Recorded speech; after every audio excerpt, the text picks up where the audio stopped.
You're listening to Too Much on Her Plate, the podcast for smart, busy women who are tired of running on the hamster wheel and are ready to create freedom from overeating and emotional eating. I'm your host, clinical psychologist, author, and a smart, busy woman too, Dr. Melissa McCreary.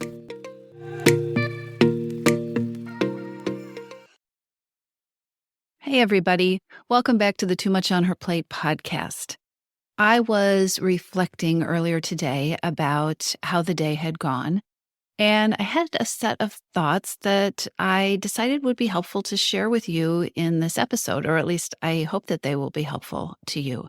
I think it's time to talk a little bit about your future self and how this is a really useful concept. Well, at least one way. There are many ways this is a useful concept, but one way that you can use this concept to feel better and to get more of what you want in your relationship with food and with all sorts of other things. So here's the background. You know yourself, you know more about yourself than anyone else. You are the only person who's lived inside your body your entire life. And whether you feel disconnected from it or completely aware of it, you have a lot of wisdom about yourself, about who you are, about how you work, about what you need, and about what works for you. And all of this is key for changing your relationship with food. You know, it's funny, or maybe it's not funny at all, but there's this trap that we get into where we can spend the time we have feeling bad about the past and guilty about the past or worrying about the future. And then we miss the place where we have the actual power to make changes, which is always in the present. So we can get stuck in the past and the future. And yet, also, there's this future-oriented tool that is very powerful and also incredibly underutilized. I think we get stuck in the past and the future in the wrong ways a lot of the time. We use this tool and this strategy a lot in Your Missing Piece, and it's what I want to talk to you about today. I'm going to talk to you about one way to use your future self, right? So your future self, she gets to look back on what has happened because the future, right? And hindsight is 20/20 or better. Your future self has a lot of wisdom. And also, your future self has a different perspective. So as I was thinking about my day today, I realized that already today, there are a number of things that I have done, not because I really, really wanted to do them in the moment or felt really inspired to do them in the moment. I did them because I knew how my future self would feel about them. So I went out for a run, even though I really wasn't feeling it in the moment. I'm recording this podcast episode first thing because I want to create it and share this with you. And I also know how it will feel when I have completed it and it's not on my to-do list waiting for me to do anymore. I made the choice not to top off my coffee this morning, even though I wanted a little bit more coffee, because I knew if I had it, an hour or so from now, I was going to feel too wired and it wasn't going to sit so well in my stomach. And speaking of my stomach, I didn't have a bowl of ice cream last night because lately that ice cream hasn't sat so well in my stomach and it sounded good. I wanted the ice cream. I love ice cream, but I knew that my future self who wanted to sleep well was not going to appreciate it. So your future self and using your future self and asking yourself, how do I want to feel an hour from now? How do I want to feel tomorrow morning? Can be a really powerful tool. There's also some other ways or techniques that you can use to get your future self to help you. One thing I have noticed about my future self and also the future self of my clients is that she is both firmer than my present self, right? She's the one that gets me out the door or has me clean up the kitchen because I know in the morning I won't regret it. She's firmer than my present self sometimes, and my future self is also more compassionate and less unfairly hard on me. My future self is wise. My future self is calmer. She is less reactive. Yes, she is more likely to say, Melissa, do it anyway. You know the benefit is worth it. But she is also so much less likely to beat me up or call me names or be unkind or unfair to me. If you're a member of the Missing Piece program, if you've joined my signature program for taking control of emotional eating and overeating, or if you've heard me talk about it, then you know that the first phase, the first step of breaking out of those patterns that are created by deprivation thinking and diet mentality that leave you feeling guilty and helpless and out of control in your relationship with food, that first step is taking your power back. And that means reconnecting with your own sense of power, getting your confidence back, learning how to make promises that you can keep to yourself and learning how to keep those promises. Because when you feel powerful and confident again, when you are not making your decisions based on reactions to deprivation thinking, you can reshape your relationship with food in all sorts of powerful ways. And key to this is connecting with your future self. So I have some questions I want to run by you in this podcast episode. The first one being, I'm curious, have you checked in with your future self lately?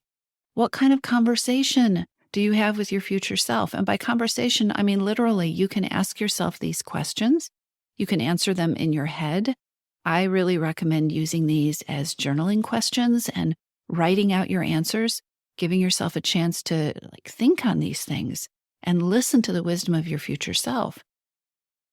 I'm going to warn you, if you do this, if you start to ask even a few of these questions that I'm going to share with you, you might be amazed. Because here's another thing I've noticed about your future self, or my future self, or the other future selves that I've encountered in clients and members of the Missing Piece program. Not only is she firmer and clearer and more compassionate than our present day self might be, but often when you ask these questions, she's got the answers right there waiting for her. Often, not always, but often when you ask these questions, you will immediately know the answer. And sometimes that answer is amazing and astounding and very, very wise. So, what are some questions you can ask your future self? I'm going to give you some ideas here. I think these are some wonderful open-ended questions that can create all sorts of good information for you. And then I really want to invite you to take these questions and pay attention to what other questions come up for you. What would you like to ask your future self? What would be helpful? So, questions for your future self. And remember, she's a good answerer. Ask your future self, what's one thing that you're telling yourself you need to do to change your eating that just isn't a good fit for you? See what she says. Ask her, is there something, anything that you know to be true that you're ignoring, that you're refusing to pay attention to? Get out your journal and ask your future self what advice she has for you. And, when you think about your future self, you can also pick a time frame. So you could choose your future self. Let's say it is Friday afternoon. What is your Monday morning future self? What advice does she have for you? And you could also ask yourself a year from now, right? Oftentimes the Missing Piece program is 6 months long. We work together for 6 months in that program. And I will often ask people, what does your future self from 6 months from now, what advice does she have for you? Or how would she advise you to treat yourself getting started? Think about your future self of 5 years from now. If she was going to write you a permission slip that would be truthful and that would increase your happiness or your satisfaction or your success right now, what would that permission slip give you full permission to do? What does your wise future self want you to feel fully empowered and permitted to do or to think or to be or to not delay or to let go of? I like that let go of question. What is one thing your future self would tell you to let go of, to just release or to drop or to stop worrying about? What's one thing that she would tell you to stop telling yourself or beating yourself up with? What is one thing you are prioritizing that your future self knows is not so important. Check in with your future self and ask her what's one thing she would advise you to be more consistent with. Remember, she can be firmer. She sees the future. And so your future self, a year from now, looking back at you, what is one thing she's going to be so glad that you were consistent with? You can change that word consistent. What is one thing she will be so glad you were more gentle about? What is one thing she will be glad a year from now that you spoke up about, or that you forgave yourself for, or that you took small steps with? And that future self of yours, whether she's looking back 2 years from now, or 5 years from now, or a year from now, what's one thing your future self believes that you should always make time for? It's just that important. She knows that you'll regret it if you don't. What is that thing you should always make time for? Where would she tell you to be firmer with yourself? You're going to be really happy if you do this. It will feel good if you do this. And what message will she tell you about self-compassion and kindness for yourself? Where will she encourage you to be gentler or more loving or more gracious with yourself than, your present self is currently being or thinking? What would she have to say about your self-talk and the way you treat yourself? And what do you know about what small action you could take today that would cause you to be more aligned and more like the future self you want to be right now? What can you actually do right now? What is one thing? Your future self may be an immediate answerer when you present these questions to her. And you also may find that she takes a minute or a couple of minutes or a while to think about this stuff, or you get an immediate answer, but as these questions percolate in your brain, you start to see more answers. These questions are powerful, and they are also great to have in conversation with other supportive people. One place that would be great to continue this conversation, if you're interested, is in my private community, which is available on Facebook.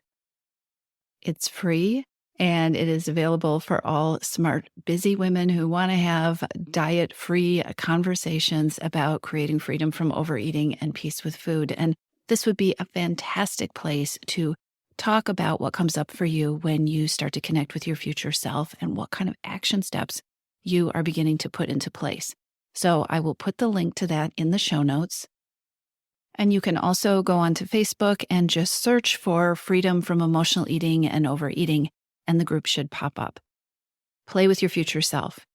Do not ignore this incredible tool, this incredible wise version of you that has been living inside of you all along. And have fun with this. I'll talk to you soon. If you're ready to lose your overeating and emotional eating habits, and you are ready to step into a relationship with food that fits you, one that doesn't rely on willpower and deprivation, then now is the time to join your missing piece. Enrollment is open, and this is the perfect time to join me. Go to toomuchonherplate.com/freedom, or just click on the link in the show notes. Your Missing Piece is the program where I show you step-by-step how to create freedom from overeating with a unique combination of psychologist-designed, personalized work with me, coaching, and smart strategy. You'll learn how to reclaim your power, ditch the diets, and create results that are built to last. Check it all out at toomuchonherplate.com/freedom, and I'll see you inside.